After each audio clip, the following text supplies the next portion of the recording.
Hello everybody, in this video I'm going to show you how to use a feature on the microwave LG that has a glass panel at the front with all the touch pads on the side, so that when you're cleaning it you don't accidentally touch any of the buttons. So let's get started.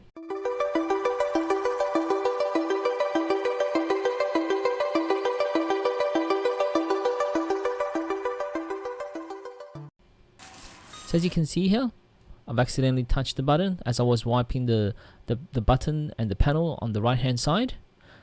So one way to do this is to hold on to the stop button until you see lock. So what this feature does is it locks the touch panel so that if you touch anything on the touch panel, it will not beep or will not turn it on or will not start the microwave. So this is like the child lock feature. It actually uses that feature, so you can use this hack so that you can easily start cleaning the glass front on the microwave.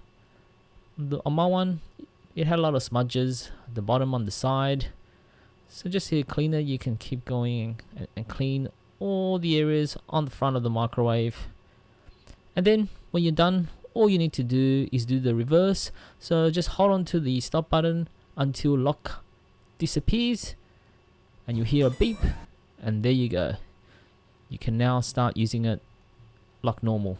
If this video helped you in any way, please give it a like and subscribe to the channel.